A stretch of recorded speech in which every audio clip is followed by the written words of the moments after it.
yourself. I told you, hard right. We're supposed to be in Havana in 5 minutes, guys. Look at my flag. You gotta be kidding me here. Look at it. Somebody's in deep trouble. Oh, yeah. The VersaPack system by Black & Decker. Versatile, economical, and it makes a great gift. I don't think Bob will mind. VersaPack by Black & Decker.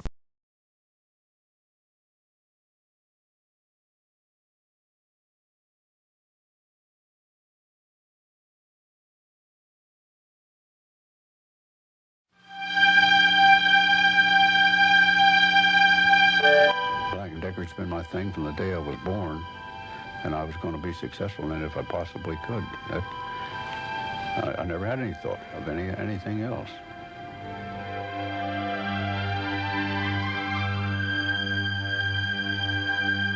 Black & Decker, a legendary name. Around the world, in the sky, in our hands. And for more than 6 decades, Al Decker has been a part of it. From sweeping the factory floor to managing the company and producing the longest period of growth in Black & Decker's history. Al Decker laid the foundation for what our company is today. He is truly a remarkable man. Al Decker Jr. was born in Baltimore in 1908. His father, Alonzo Sr., was an engineer with big ideas. Together with a partner, S. Duncan Black, he started a machine shop. Their first products were manufactured for inventors and other customers. But the partners were determined to design and build their own products for the industrial tool market. They set their sights on making a drill that was lighter and easier to use. Little did they know they would revolutionize the power tool industry. They were both in my father's kitchen one Saturday, and they were sitting around a table trying to get a bright idea of how they could do this. At the same time, they'd had a contract for making parts for the Colt automatic, and Father had a Colt automatic laying on the kitchen table. And as they were looking at the sky or the stars or whatever, each one of them happened to look at that Colt automatic. And so my mother tells me that the two of them said, "That's it," at the same time, with a pistol grip and a trigger switch, which was the thing that really changed the portable electric drill into something that anybody can use. It was 1916, and Black & Decker was off and running in the portable power tool business. And Al Jr. was right at his father's side. I was always there with my father. When school was over at 3 o'clock, I walked over to the factory. This happened every day, and I stayed in the factory until Father went home. And then I rode home with him in the car.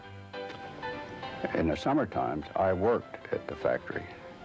I had to get a special permit because I started to work at 14. Determined to follow in his father's footsteps, Al studied engineering at Cornell. After graduating in 1929, he accepted his father's invitation to handle some business for the company overseas. My father said that he would like to send me to Europe to demonstrate one of the newest products that Black & Decker put out, which was an automatic polisher for polishing automobiles.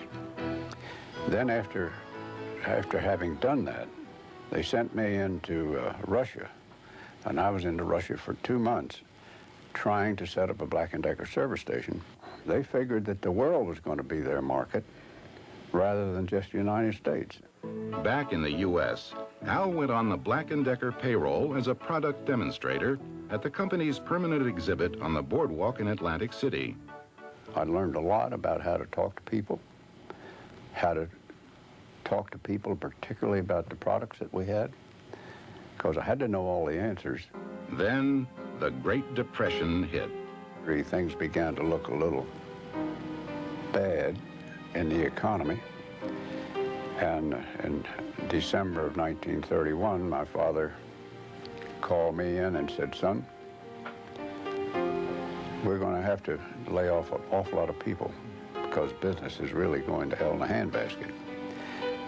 And he said, and I'm not going to lay off anybody else as long as you're here, so you're going to have to be number one. I said, I understand, Father. Okay. Al got a job selling soap. His pay was $10 a week, $8 of which he spent filling his car with gas to make his sales calls. Finally, in 1933, he got a chance to work for Black & Decker again. I was one of the first that was brought back. And my job when I was brought back was a floor sweeper with a broom. And I didn't mind a bit. I was so glad to get out of that salesman's job selling cleaning powders that I was mighty glad to get here. Back with the company that he had dreamed would be his life, Al Decker now worked hard to make his dream a lasting reality.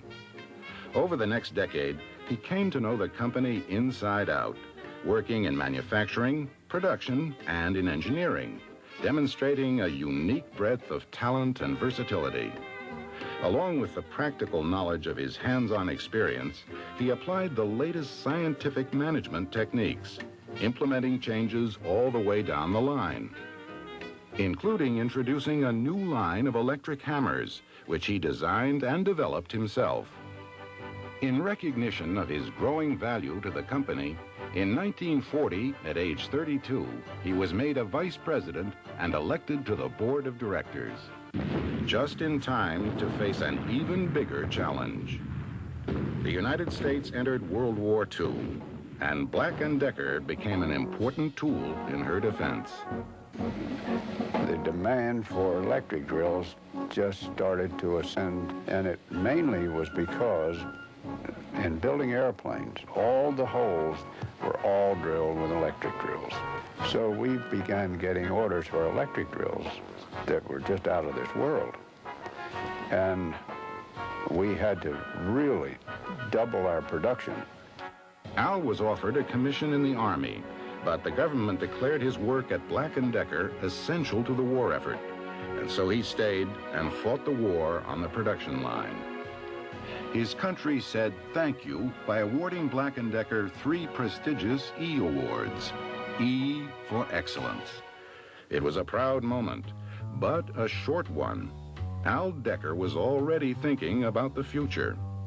Reports were crossing his desk that airplane factory employees were taking Black & Decker drills home with them. Al sensed a marketing opportunity and immediately got the company working on something brand new. A drill for consumers, one that was inexpensive, lightweight, and with enough power to use on projects around the house. In 1946, Black & Decker unveiled a line of home utility electric products. Within 3 years, the company made and sold over 1 million quarter-inch drills. The do-it-yourself market was born. It was much more successful than we ever dreamed that it was going to be. And we followed up with a very expanded line of products for all of those people who do it themselves. And it's been an excellent market, and still is. Black & Decker became a household name for a new generation of Americans. But in the international market, it was a different story.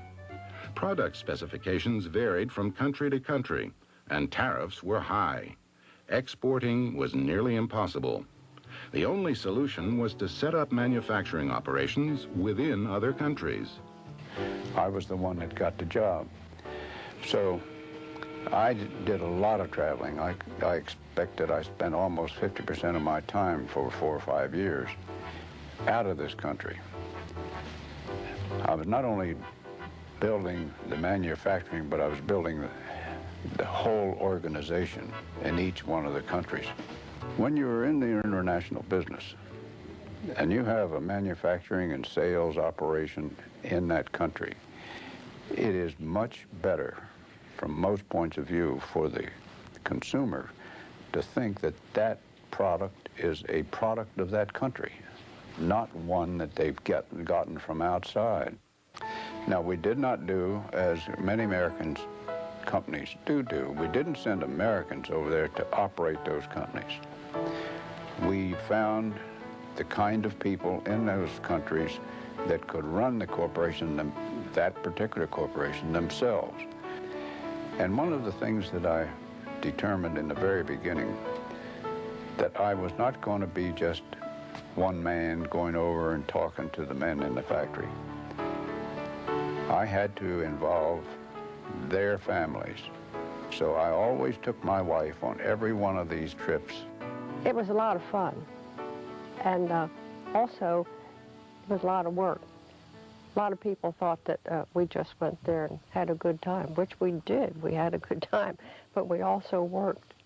And it really built an organization, a worldwide organization, that was very close together and very happy and very successful. So successful, in fact, that eventually Black & Decker's international business would account for half of the company's sales. Through the 1950s, sales were booming, and Al was working harder than ever, responsible for production and manufacturing, as well as the company's overseas operations. In 1956, Alonzo Decker Sr. died. His partner, Mr. Black, had passed away 5 years earlier. Now, the baton of leadership passed to a new generation, and Al carried it like his father before him, looking for a way to improve the electric drill. Beginning with World War II, there was tremendous change in the batteries, particularly rechargeable batteries. I think they were used in driving torpedoes. And in those batteries that were much more efficient than anything we'd ever had before, and they were rechargeable. I had been reading about these for quite some time, and the improvement in the batteries was so substantial. I kept wondering if we couldn't possibly make such an improvement in a power drill that could make use of batteries. In 1960, Al was elected president of Black & Decker. The next year, he introduced the world's first cordless rechargeable power tool, breaking ground in yet another new market. A market that reached all the way to the moon, when Black & Decker developed a special cordless drill for NASA to use in obtaining core samples from the lunar surface on the Apollo 15 mission in 1971.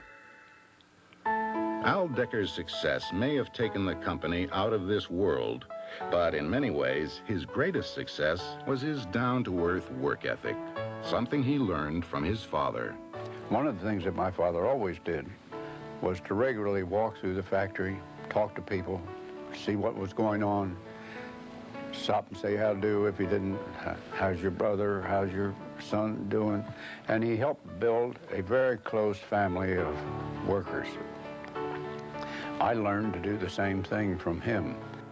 Well, one thing that I've learned in life, if you really want to be successful, you had to depend upon other people as well as yourself.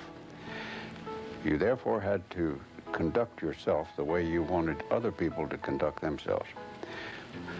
So, I never bothered about what hours I was supposed to work, whether I got paid for them or not. If a job needed to be done, I wanted to get it done. If it took all day, all night, all week, that's the way I want to work. And although I don't expect all people to work the same way, at least I try to instill in them that being responsible for the job that you have and being sure that that responsibility is fulfilled is one of the biggest things that makes a success or failure. It was educational, it was inspirational, it was exciting. Tuck Maddox worked at Black & Decker for 24 years. For 10 of those years, he worked directly for Al Decker as a corporate vice president. He's older and I'm no longer here. He was firm, he was fair, he was always interested in results, and there were times when I was afraid of him. But what a discipline. He set a good example in terms of good work habits, attention to detail, never shorting on the product or the service or the integrity of the company. In my view, he was the conscience of the company. In 1965, Al Decker took another giant stride as he followed in his father's footsteps, this time becoming Chief Executive Officer, and in 1968, Chairman of the Board. Under his leadership, the corporation grew as never before, acquiring other companies and creating new products, not only for the basement workshop, but also for the lawn and garden.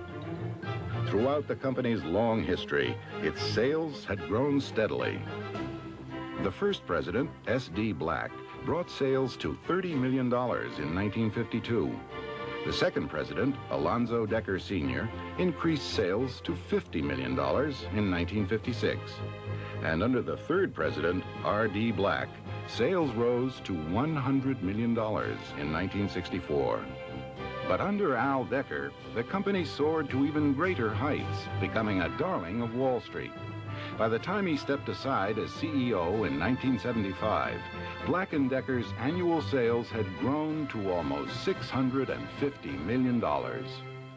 Today, Al is marking his 53rd year as a member of the Black & Decker board, serving as honorary chairman.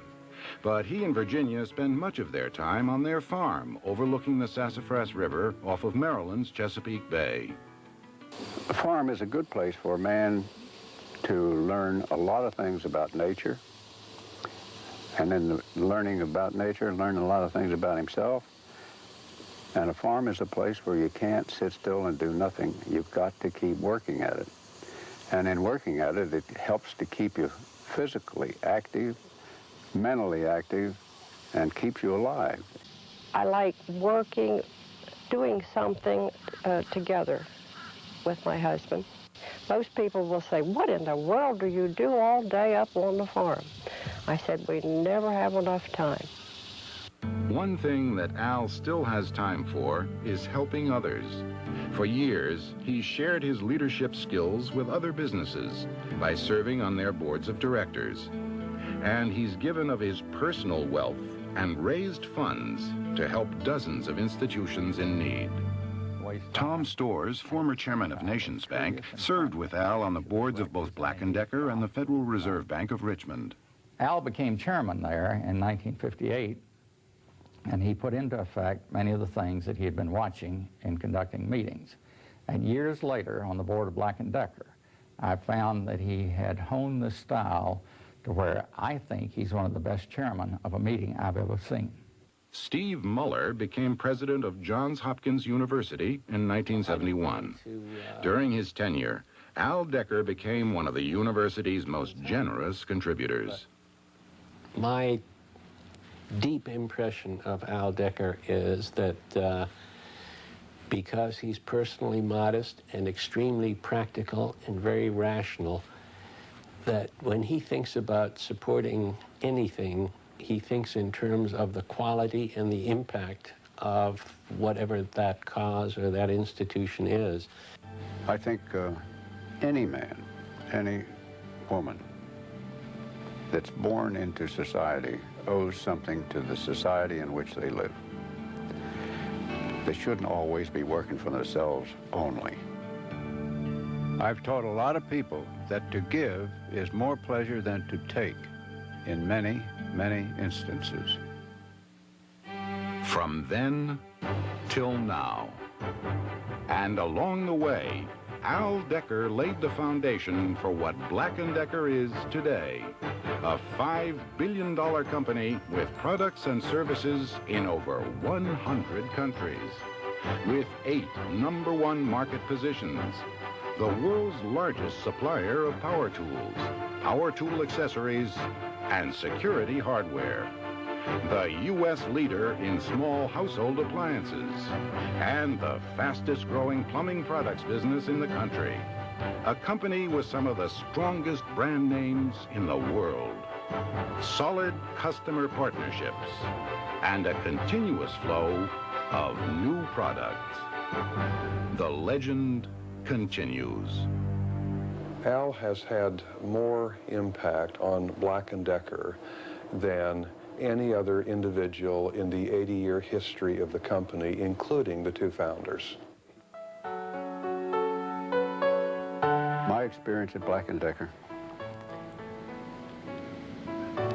I've had no bad years. I've all had good years, no matter how hard I worked or how bad things looked. I've enjoyed myself. Internationally, I'm very proud of the fact that I had a lot to do with the building of ourselves into a real international company. That's the thing that I'm most proud of. My father was a great leader, and he was a great ideal for me to follow and try to match up to.